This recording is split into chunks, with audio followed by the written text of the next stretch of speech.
A maldição do lobisomem. Em 1987, uma pequena comunidade no interior de Minas Gerais, chamada Vila Serrana, era conhecida por suas histórias de aparições e eventos sobrenaturais.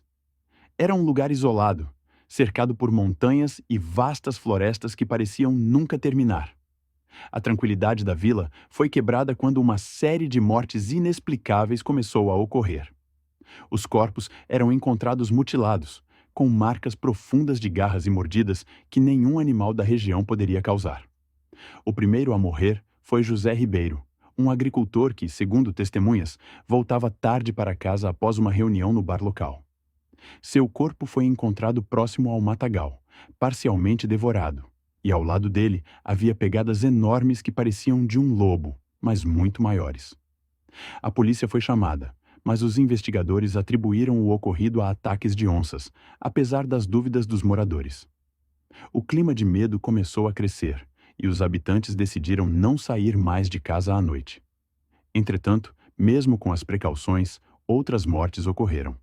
Dona Marieta, uma senhora que costumava rezar na igreja até tarde, foi encontrada sem vida próximo ao altar, com os mesmos sinais de mutilação. Os mais velhos da vila começaram a sussurrar sobre a lenda de um lobisomem que, segundo eles, havia amaldiçoado a região há décadas. Diziam que, a cada geração, um homem seria tomado pela maldição e, nas noites de lua cheia, transformaria-se na criatura. Os rumores se tornaram mais fortes quando começaram a notar o comportamento estranho de Elias, um jovem calado que vivia sozinho em uma cabana afastada. Ele evitava contato com outros moradores e raramente saía de casa.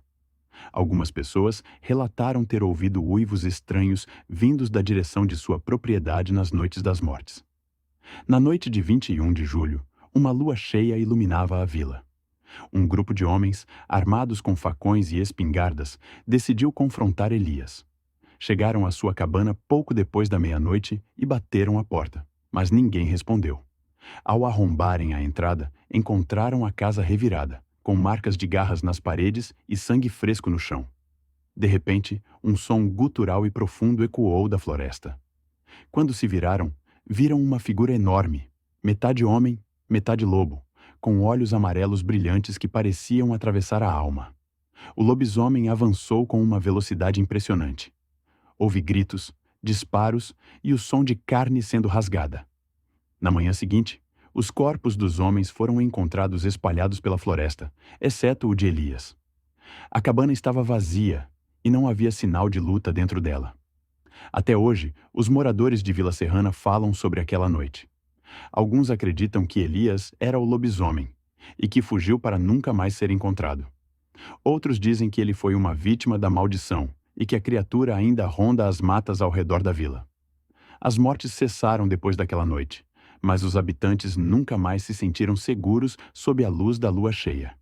E até hoje, qualquer viajante que passe pela região ouça uivos estranhos à distância. É aconselhado a sair o mais rápido possível antes que escureça. A Vila dos Uivos Perdidos. Em 1923, uma pequena vila chamada Uivos Perdidos, localizada nas profundezas de uma floresta densa no Paraná, era praticamente inacessível para o resto do mundo. A única forma de chegar até lá era por uma estreita trilha de terra que cortava a mata fechada, um caminho que poucos ousavam seguir. A vila era lar de cerca de 200 habitantes, pessoas simples que viviam da caça, pesca e pequenas plantações. No entanto, o isolamento não era o único motivo pelo qual estranhos evitavam o lugar. Uivos inexplicáveis eram ouvidos vindos da floresta, especialmente nas noites de lua cheia. Os moradores diziam que era apenas o vento passando entre as árvores ou lobos selvagens, mas poucos acreditavam realmente nisso. Tudo mudou quando Miguel, um jovem caçador conhecido por sua coragem, desapareceu durante uma expedição noturna. Ele havia saído para verificar armadilhas colocadas na floresta, mas não voltou. Uma busca foi organizada, e no dia seguinte encontraram apenas seu rifle partido ao meio e rastros de algo que parecia ser humano misturado com um animal. Poucos dias após o desaparecimento de Miguel, a vila foi tomada por um medo crescente. Na noite seguinte à lua cheia, o corpo de Catarina, a dona de uma pequena venda no centro da vila, foi encontrado dentro de sua própria casa. As portas estavam trancadas, mas ela fora dilacerada, como se algo tivesse entrado pela janela e a atacado brutalmente. As marcas nos corpos eram como as deixadas por enormes garras, e pedaços de carne haviam sido arrancados com mordidas. Logo, outros moradores começaram a desaparecer ou eram encontrados mortos em condições igualmente horríveis. Durante as noites, os uivos ficavam mais próximos e pareciam cercar a vila, como se algo os observasse, esperando o momento certo para atacar. As noites eram regadas a orações e velas acesas, mas nem isso parecia afastar a escuridão crescente que tomava o lugar. Algumas famílias decidiram fugir, mas aqueles que se aventuravam pela trilha nunca mais eram vistos. Em meio ao pânico, Dona Amália, uma idosa conhecida por contar histórias assustadoras, começou a falar de um segredo há muito escondido. Segundo ela, décadas antes, a vila havia sido amaldiçoada. O avô de Amália, líder de um pequeno grupo de caçadores, havia capturado um homem que rondava a vila. Ele era alto, de aparência selvagem, com olhos que pareciam brilhar à luz da lua. Esse homem, ao ser interrogado, revelou que era um lobisomem, carregando uma maldição ancestral passada de geração em geração. Ele implorou pela sua vida, mas os caçadores não acreditaram e o executaram. Antes de morrer, ele teria rogado uma maldição. Minhas garras nunca estarão longe de vocês. Esta vila conhecerá o medo todas as noites de lua cheia, enquanto houver sangue em suas veias. Muitos riram da história de Amália, chamando-a de louca, mas os eventos que se seguiram fizeram até os mais céticos reconsiderarem.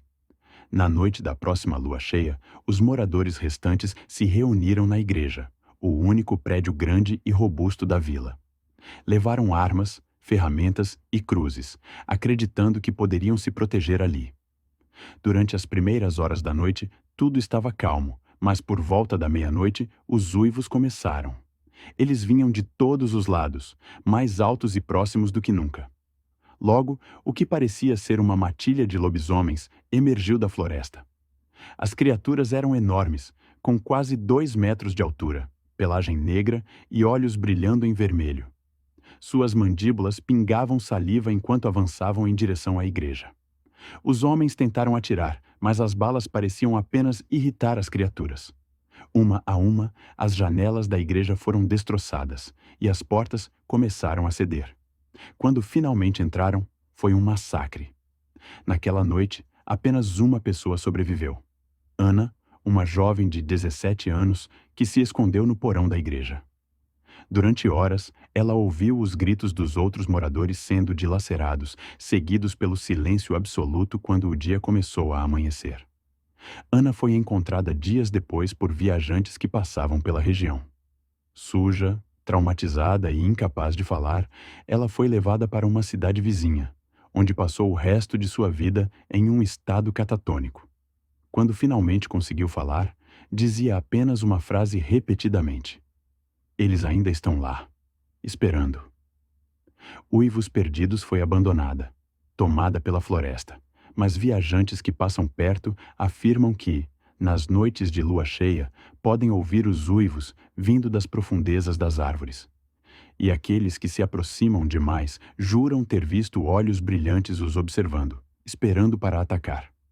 Hoje, a vila é apenas uma lembrança assustadora, mas as lendas continuam vivas. Alguns dizem que a maldição ainda persiste e que os descendentes dos habitantes originais carregam o sangue da fera. Se isso é verdade, ninguém sabe. Mas uma coisa é certa: ninguém ousa entrar na floresta de uivos perdidos depois que o sol se põe. O caso da Fazenda Velha. Meu nome é Marcos, e o que vou contar aconteceu em março de 2023, numa fazenda nos arredores de Pindamonhangaba, interior de São Paulo. Eu trabalho como técnico de internet, e parte do meu trabalho é instalar e reparar antenas em áreas rurais. É normal passar por lugares isolados e, confesso, nunca tive medo disso. Pelo menos, até aquela noite. Tudo começou quando recebi uma ordem de serviço para consertar o sinal de internet de uma fazenda. O dono, um homem chamado Roberto, tinha insistido que eu fosse o mais rápido possível. Ele reclamava que estava sem sinal há dias e precisava urgentemente da internet funcionando por causa de câmeras de segurança. Achei estranho porque, normalmente, ninguém exige tanto em áreas rurais, mas aceitei. Cheguei na fazenda por volta das 6 da tarde. Era uma propriedade grande, mas parecia abandonada.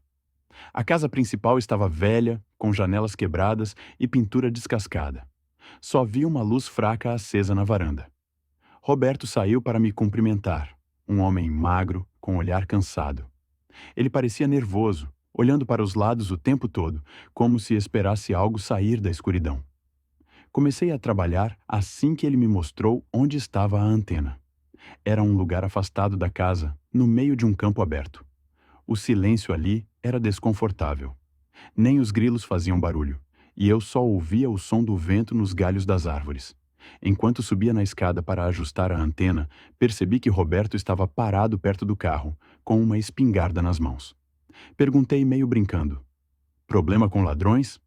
Ele só balançou a cabeça e respondeu: "Não, é algo pior." Tentei rir, mas ele não parecia estar brincando. O trabalho demorou mais do que eu esperava, e quando terminei, já era noite. Enquanto guardava minhas ferramentas, ouvi um som vindo da mata ao redor. Era um grunhido baixo, quase como um ronco profundo, que fez o chão parecer vibrar. Olhei para Roberto, que segurou a espingarda com mais força. Ele murmurou. Começou. Antes que eu pudesse perguntar o que ele queria dizer, o som se repetiu, mais próximo dessa vez. Era algo grande, pesado, quebrando galhos enquanto se movia. Roberto gritou para mim: "Entre no carro, agora!" Corri sem pensar duas vezes. Assim que entrei no carro, ele trancou as portas e apagou as luzes da casa. Ficamos lá, no escuro, enquanto o som ficava mais próximo. Depois de alguns minutos, o silêncio voltou. Achei que o que quer que fosse tinha ido embora, mas Roberto sussurrou: "Não confie no silêncio." De repente, algo enorme saiu da mata. Eu mal conseguia ver, mas o que a luz fraca da lua revelou foi suficiente para me paralisar. Era uma criatura alta, talvez uns 2 metros, com um corpo coberto de pelos escuros e grossos. Tinha uma postura meio curvada, como um homem andando sobre as pontas dos pés, mas sua cabeça era a de um lobo. O que mais me assustou foram os olhos. Eles brilhavam como brasas, fixos no carro, como se soubesse que estávamos ali. A criatura começou a se aproximar, rosnando baixo. Roberto apontou a espingarda pela janela e atirou. O som do tiro ecoou pela fazenda, e a coisa soltou um grito que parecia misturar raiva e dor. Ela recuou, desaparecendo na mata. Roberto virou para mim e disse: "Você precisa ir agora, eles sempre voltam." Eu queria questionar o que estava acontecendo, mas não era o momento. Liguei o carro e saí o mais rápido que pude pela estrada de terra. No retrovisor, vi Roberto parado na varanda, segurando a espingarda como se estivesse esperando a coisa voltar. No caminho de volta para a cidade, ainda ouvi uivos distantes. Não eram como os de cachorros ou lobos. Eram mais profundos, carregados de algo que parecia humano. No dia seguinte, ainda abalado, contei a história para um colega. Ele disse que havia rumores sobre aquela fazenda.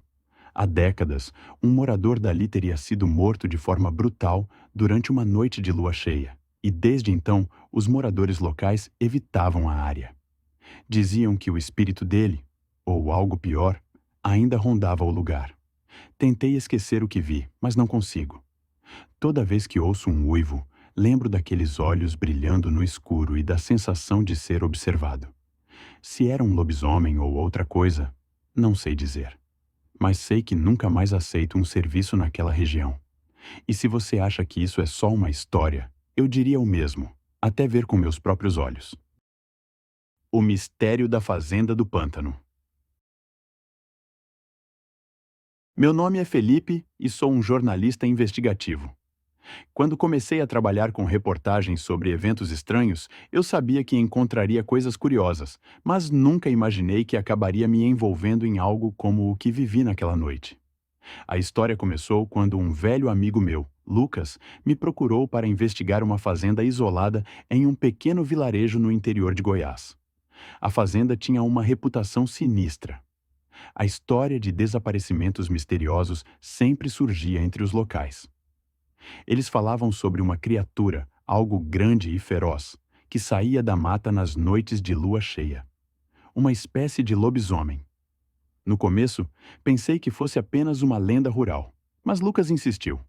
A curiosidade falou mais alto e, semanas depois, eu estava a caminho da fazenda do pântano.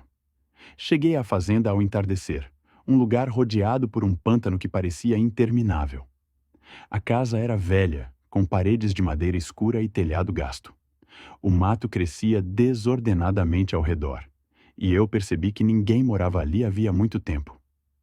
O ar estava abafado, e o cheiro de terra úmida e decomposição era forte. Lucas estava na porta me esperando, pálido e visivelmente inquieto. Ele sempre foi tranquilo, mas aquela noite parecia diferente. Quando entrei, ele me recebeu com um olhar preocupado e me pediu para ficar o mais quieto possível. Você não entende, Felipe. Tem algo lá fora. Algo que não conseguimos ver, mas sentimos. E é pior quando a lua está cheia. Passamos a noite conversando, tentando entender os relatos que Lucas tinha ouvido dos moradores. Mas, ao cair da noite, algo mudou. De repente, o som das rãs e insetos no pântano parou. O silêncio foi absoluto, e isso me incomodou. Lucas, nervoso, pegou uma lanterna e me fez seguir até o campo de visão da casa. Lá, a escuridão parecia engolir tudo. Foi quando começamos a ouvir o uivo. Não era um uivo comum de cachorro, mas algo mais profundo, mais primitivo. Parecia vir do meio da mata, e a cada uivo sentíamos a terra tremer levemente. Não podemos ficar aqui. Eles sabem que estamos aqui. Lucas sussurrou, com os olhos arregalados. Estávamos prestes a entrar quando, de repente, uma sombra enorme se moveu na direção da casa. Minha primeira reação foi achar que era um animal grande, talvez uma onça, mas a figura se erguia de forma estranha, quase humana. Fiquei paralisado ao ver a enorme silhueta de um ser alto, coberto de pelos escuros, com um rosto de lobo, mas com olhos humanos, brilhando intensamente. Lucas não hesitou. Corre! Agora! Nos dirigimos para dentro da casa o mais rápido que conseguimos, trancando todas as portas e janelas. Enquanto o som dos passos pesados se aproximava, eu consegui ver a criatura pela janela. Ela estava parada no meio do campo, como se nos observasse. Seus olhos estavam fixos em mim.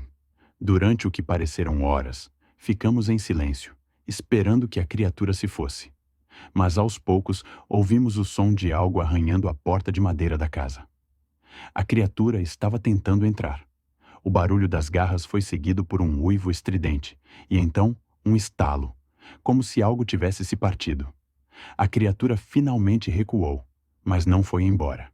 Ficou circulando a casa, e eu vi um brilho de luz vermelha nos olhos dela a cada vez que a luz da lanterna se refletia na janela. É só uma questão de tempo, Lucas disse, visivelmente exausto. Eles não desistem. Sempre voltam. Na manhã seguinte, ainda em choque, decidimos sair da fazenda. Enquanto passávamos pela trilha que levava até a estrada, Lucas me contou algo que nunca vou esquecer. Ele havia encontrado uma antiga carta no sótão da casa, escrita por um morador da fazenda. A carta falava sobre um antigo pacto feito com uma criatura da mata, um ser que poderia mudar de forma e que se alimentava da vida humana durante as noites de lua cheia. Lucas me revelou que, durante um dos desaparecimentos, o homem havia sido atacado por uma figura semelhante àquela que vimos, mas antes de morrer, ele havia escrito tudo, tentando alertar alguém. Ele acreditava que o pacto jamais poderia ser quebrado. Nunca mais voltei à fazenda do pântano. Desde aquele dia, eu e Lucas tentamos fazer com que as autoridades investigassem o local, mas sempre diziam que não havia provas suficientes. E para ser honesto, quem iria acreditar em uma história como essa? Hoje, ainda me encontro à noite, com os olhos fixos na lua cheia. Cada vez que a vejo, sinto um arrepio na espinha, e o som dos uivos volta à minha mente. Não sei o que vi naquela noite. Talvez fosse uma criatura sobrenatural, um lobisomem, ou talvez algo ainda mais antigo e sombrio. Mas a sensação de ser observado, de saber que algo ainda ronda aquele lugar, nunca me deixou. Eu sou jornalista, mas até hoje, quando olho para as estrelas, não sei se algum dia vou entender completamente o que aconteceu naquela fazenda. Eu sei apenas uma coisa: o que quer que tenha nos observado naquela noite nunca realmente foi embora.